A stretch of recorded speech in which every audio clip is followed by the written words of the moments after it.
આવા એક ઝુંબેશ સાથે જ્યારે સુરતની ટીમ નીકળી છે તો એમને પણ તાલીઓના ગડગડા છે.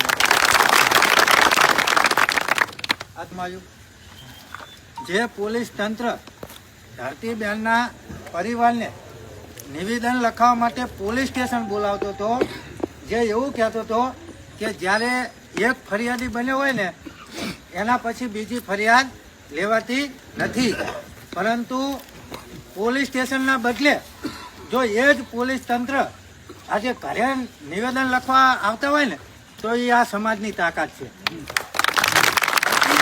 કોઈના બાપની ટેવાણ નથી. સમાજ એ હાથીનો પગ છે. વાત આગળ કરીએ તો મને વાયા મીડિયા એવી જાણ મળી છે કે અહીંના સ્થાનિક ધારાસભ્ય, હું કોઈ પક્ષનો વિરોધી નથી, પરંતુ મારા સમાજ ઉપર કોઈ આંગળી લાંબી કરે ને એ હું સહન કરવા વાળો નથી. ચાહે કોઈ પણ હોય, ધારાસભ્ય હોય, સાંસદ સભ્ય હોય, કેબિનેટ મંત્રી હોય, પોતે મુખ્યમંત્રી કે ગૃહમંત્રી હોય, એ ચાહે કોઈ પણ હોય, અહીંનો સ્થાનિક ધારાસભ્ય કંઈક વિપુલભાઈ કરીને ને વિપુલ પટેલ ચિરાગભાઈ એ મુખ્યમંત્રીને એવું રજૂઆત કરે છે કે કોળી સમાજના અમુક ધારાસભ્યો જે જાતિવાદી છે મુખ્યમંત્રીને એવી રજૂઆત કરી. આ વિપુલ પટેલ જે આનો સ્થાનિક ધારાસભ્ય, હું કોઈ પક્ષનો વિરોધી નથી, પરંતુ મારા સમાજ વિશે બોલે ને એને હું સ્ટેજ ઉપરથી નહીં તે જાહેરમાં કહું, એ ખુલ્લા પાડવાની આ સમાજ તાકાત ધરાવે. એટલે આ વિપુલ પટેલને કહું કે જેને તમે કીધું હોય ને એને ખરેખર કોળી સમાજની અંદર જન્મ લીધો ને એટલે એને કોળી સમાજનું ગૌરવ છે, એનું સ્વાભિમાન છે કોળી સમાજ. અને કોળી સમાજ સાથે અન્યાય અત્યાચાર થાય ને તો એના માટે પ્રથમ અવાજ ઉઠાવવાની જવાબદારી પણ આ ચૂંટાયેલા પ્રતિનિધિ એટલે કે અમારા સમાજના આગેવાનોની છે. એટલે આ વિપુલ પટેલને હું કહીશ, એ સમાજ માટે અવાજ ના ઉઠાવે તો ભાઈ કોના માટે અવાજ ઉઠાવે? એમની ઉપર સમાજને એક આશા છે, એક ઉમ્મીદ છે કે અમારા સમાજના આગેવાનો, ધારાસભ્યો, સાંસદ સભ્યો આગળ બેઠા છે તો જ્યારે સમાજ સાથે મુસીબત, સમાજ સાથે અન્યાય કે અત્યાચાર થશે ને તો પ્રથમ આવીને એ ઉભા રહેશે. તો વિપુલભાઈ, તમે તમારા સમાજનું નહીં કહેતા હોય પણ અમારા ચૂંટાયેલા પ્રતિનિધિ એની ઉપર અમને ખરેખર ગૌરવ છે કે એની રજૂઆત તમે મુખ્યમંત્રીને કરી. શું કામ? તો કે સમાજ માટે બોલતો તો એના માટે.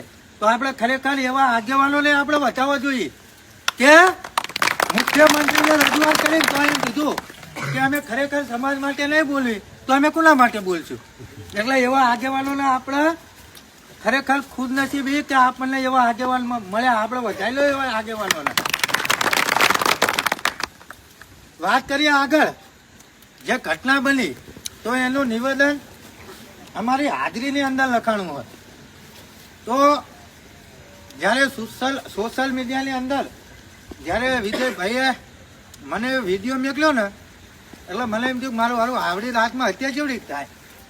તમે જોયો હશે બધાએ સોશિયલ મીડિયા વિડીયો જોયો ને, દરેક જ જોયો. અને મારું ફેસબુક એકાઉન્ટ પણ એનામાં બેન થયું, કારણ કે એટલી બધી કરુણતા રીતે એનું મૃત્યુ થયું હોય. તમે વિચાર કરો, ત્યારે ત્યાંની ગૃહમાતા ધૂણતી એવું કહે કે હું દર 12 મહિને એક દીકરીની જીવ લઈશ. ઓલા વર્ષે આરતીનો જીવ લીધો અને આ વર્ષે ધરતીનો. વકીલ સાહેબે ખૂબ જ સરસ વાત કરી કે આરતી અને ધરતીનો જીવ એમ કે છે કે મેં આત્મહત્યા નથી કરી, મારી હત્યા કરવામાં આવી છે. એ છાત્રાલયની અંદર તમે વિચાર કરો, 30,000 છોકરીઓ ભણે છે, એનું બેનિફિટ 1500 કરોડ કરતા વધારાની અહીંયા આવક છે. તો અહીંયા કણે કલેક્ટર હારે હારી, આઈજી હારે, દરેક મંત્રીઓ હારે રાજકીય રીતે પૂરેપૂરી સાઠગાંઠથી બંધાયેલી છે. એમને એવું હશે કે આવી તો આરતી પોરે મરી જાય, નુવાલ ધરતી મરી જાય, અમે તો આત્મહત્યા બતાવી દઈશું. પણ આ સમાજ હવે જાગી ગયો હે. આ ધરતીનું મેન કારણ બન્યું હોય તો જ્યારે આરતી આરતીની જાણે આત્મહત્યા થઈ મર્ડર થયું ત્યારે આ સમાજ છૂતો હતો ને એના કારણે આ બીજી દીકરીનો ભોગ લેવાનો. જો તે વખતે આ સમાજ આવી રીતે ગામો ગામ મીટિંગો કરી અને એકત્રિત થઈ અને આરતીબેનને ન્યાય અપાયો હોત ને તો આજે આ ધરતીબેનના ન્યાય માટે આપણે ભેગું ના થવું પડે. થવું પડે હજુ પણ જયારે ધરતીબેનની સાથે આ ઘટના ઘટી છે ત્યારે પણ જો સમાજ એક થઈ સંગઠિત થઈ અને ન્યાય નહીં અપાવે ને તો આ વર્ષે બીજી દીકરી હશે અને એ પણ આપણા સમાજની જ હશે. એટલું તમે યાદ કરજો. એટલે આપણે વાત જે ભેળી છે ને સાહેબો ખૂબ જ સારી વાત કરી કે વાત આપણે જેવા તેવા વ્યક્તિ સાથે નથી ભળી. જ્યાં કરોડો રૂપિયાની હેરાફેરી થાય છે જ્યાં કરોડો રૂપિયાની હેરાફેરી થાય છે જેને સરકાર પણ એમની પોતાની હોય એવી જ રીતે એવા સાથે આપણે વાત ભીડેલી છે. તો એ મુદ્દો જેને ઉજાગર કર્યો છે એવા વિજયભાઈ બારૈયા આપણે એને પણ તાલીમના ગડગડાટથી વધારીએ. અમને ખબર નથી કારણ કે ચિરાગ ઝાલા સુરતમાં રહે, પિન્ટુ કોળી વિરંગામમાં રહે, તારાપુરમાં શું થયું શું મારો રામ જાણે. ખરેખર એ ઘટના ઉજાગર કરી એવા ચિરાગભાઈ વિજયભાઈ બારૈયા અત્યારે વિજયભાઈને પોતાને પણ જાનનું જોખમ છે અને એમની સાથે જે સમગ્ર ટીમ રહે છે ને એમને પણ જાનનું જોખમ છે. તો આ સરકારને અને આ છાત્રાલયને હું એટલું જ કહેવા માંગીશ જો અમારા વિજય બારૈયાને કઈ થયું ને તો ગુજરાતના રોડ રસ્તા એકો એક બંધ થશે ચાહે કોઈ પણ હોય. હવે અને કોઈ સમજતું હોય કે જે પહેલાના જમાનામાં કે કોળી સમાજને કોઈ ઈટડી મારે ને તો બીજી ઈટડી ખાવા માટે કોળી સમાજ તૈયાર હોય છે. હવે આ એવો સમાજ નથી. ગામો ગામ સંગઠિત થઈ ગયું હોય. ગામો ગામ યુવાનો જાગૃત થયા હે, વડીલો જાગૃત થયા છે અને ઈટનો જવાબ પણ પથ્થરથી દેવા માટે પણ આ સમાજ તૈયાર થયો છે. જેને સુરતની અંદરથી એક મુહિમ ચાલુ કરી છે કે ગુજરાતની ગાદી તો મારા સમસ્ત કોળી અને ઠાકોર સમાજની હોય.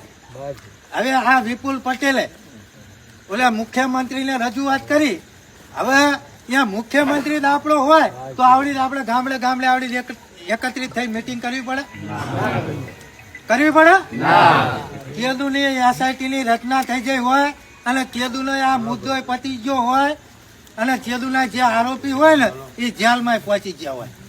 એ મુહિમ સાથે ચિરાગ ઝાલા આગળ નીકળ્યો છે.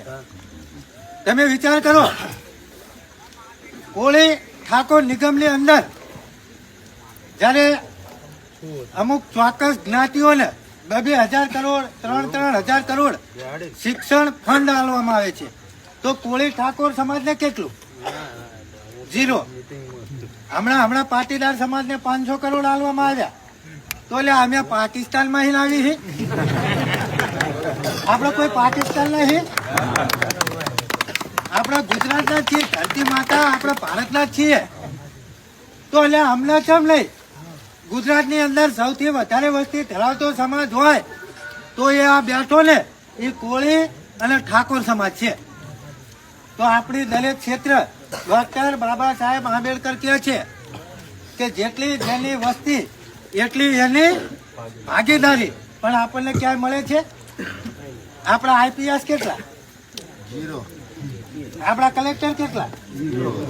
એટલે મને નથી સાંભળતું કે આપણો મુખ્યમંત્રી બને. આમ બન્યો હોય મને તો સાંભળતું જ નહીં કે આપણો બન્યો હકી દે. પણ એ હું નતો તારા બન્યા હશે.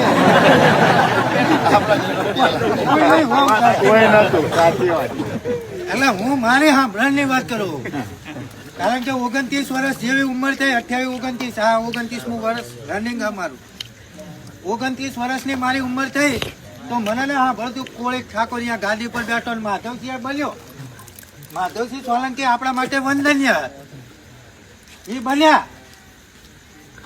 પણ માધવસિંહ સોલંકીએ ઓબીસી અનામત માટે મુખ્યમંત્રીને ખુરશીના ઠોકર મારી. મારી ના ચિરાગભાઈ? એ કોળી સમાજ તો આપણો સમાજ જાગૃત ના થયો. તમે વિચાર તો કરો, અમાર જાગૃત થયો. ઓબીસી અનામત આપણને મળી હોય ને એ વખતે એવું કહેવામાં આવ્યું જો અમારી સરકાર બનશે ને તો 27% ઓબીસી ને આપવામાં આવશે. પણ જેવી સરકાર બની એટલે બધા ફરી ગયા. હકીકત ની અંદર ફરી ગયા એટલે માધવસિંહે કીધું, માધવસિંહ સોલંકીએ કે જે મેં વચન આપ્યું હોય કે મારા સમાજને 27% અનામત મળવી જોઈએ, ત્યારે રાજકીય લોકોએ એવું કીધું હતું આ 2%, 3% વાળાએ કે તમારા મુખ્યમંત્રીને ખુરશીનો ત્યાગ કરવો પડશે. તાણે એવો વીર પુરુષ ઈ બોલ્યો તો કે મારી ખુરશી બેહતર પણ મારા સમાજને અનામત તો હું ચોક્કસથી ન અપાઈશ. ત્યારે માધવસિંહ સોલંકીએ મુખ્યમંત્રીની ખુરશીને ઠોકર મારી અને આ ઓબીસી સમાજને 57% અનામત આલી હતી, આપી હતી ને. ખરેખર માધવસિંહ સોલંકીની જે મોટપ છે ને એના કારણે આપણે એમને ઠેર ઠેર યાદ કરવા પડે છે, જગ્યાએ જગ્યાએ યાદ કરવા પડે છે કે મહાપુરુષ એવો મળ્યો હતો કે જેને આ સમાજની અનામત માટે 27% અનામત માટે ખુરશીને પણ લાત મારી હતી. એટલે કે આ કસ્તુરબા કન્યા છાત્રાલયને હું કહેવા માંગીશ કે જો ધરતી બેનને ન્યાય નહીં મળે ને તો તમારી છાત્રાલયને ટૂંક સમયની અંદર તાળા ના વખી જાય એની પણ ધ્યાન રાખજો. કારણ કે આ સમાજ સમય આવે ને તો ધોકાય ઉપાડનારો છે અને બધું ઉપાડનારો છે ને ચિરાગભાઈ. અને એમાં યુવા કોળી એકતા સંગઠન અને એમાં સમજતા કોળી અને ઠાકોર સમાજનો જયારે સાથ હોય ને ત્યારે ધોકા તો શું આમ અંદર ઓફિસમાં કરીને ટીબ્બા હોય ને તો આ ટીબી નાખવી.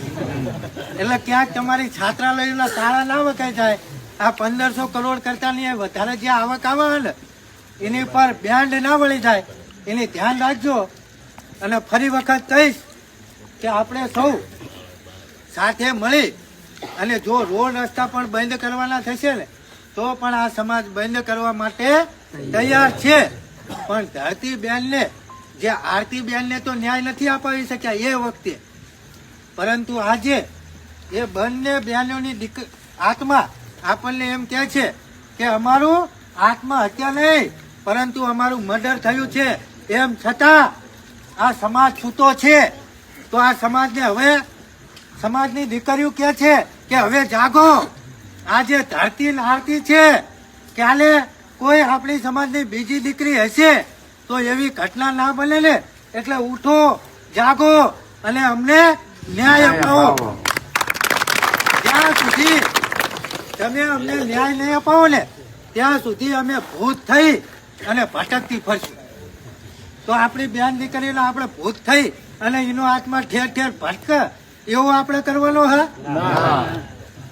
એવું બનાવવાનું હ? આપણે ન્યાય અપાવવાનો હ. અપાવશું ને સૌ સાથે મળી? તો જયારે પણ આ દીકરીના ન્યાય માટે હાકલ પડે, સોશિયલ મીડિયાની અંદર વિડીયો આવે કે મેસેજ આવે, જયારે સત્યની ને અસત્યની લડાઈ હોય ને ન્યાય અન્યાયની, ત્યારે કોઈને પણ એવી વાત ના હોય કે હમણાં મને આમંત્રણ આવે અને હું જઉં. જેનો જમીર, જેનો આત્મા જીવતો હોય ને એને કોઈની જરૂર હોતી નથી. જયારે આમંત્રણની જરૂર હોતી નથી. આપણા અંદરથી જ કે મારી બેન દીકરીને ન્યાય અપાવવા માટે અમારે જવું પડશે. આ સમજી અને આપણે સૌ કોઈએ ન્યાય માટે જાણે પણ હાકલ પડશે ને ત્યારે આપણે સૌ કોઈ મોટી સંખ્યામાં બેન દીકરીઓને સાથે આપણે સૌ કોઈ પહોંચી જશું. એવું બે હાથ ઊંચા કરી અને મને એક વચન આલો. જશું ને? જયારે પણ હાકલ પડશે આરતી અને આરતીને ન્યાય અપાવવા માટે ત્યારે આપણે કોઈ સૌ સાથે મળી અને ધરતીના આરતી બેનને ન્યાય અપાવવા માટે જશું ને? તો વધારે કઈ વાત કરતો નથી. ફરી વખત મારાથી કઈ વધારે બોલી ગયું હોય તો આ સમાજ પાસે હું માફી માંગુ છું. બાકી બીજો ગમે તે હોય એની પાસે હું માફી માંગનાર નથી.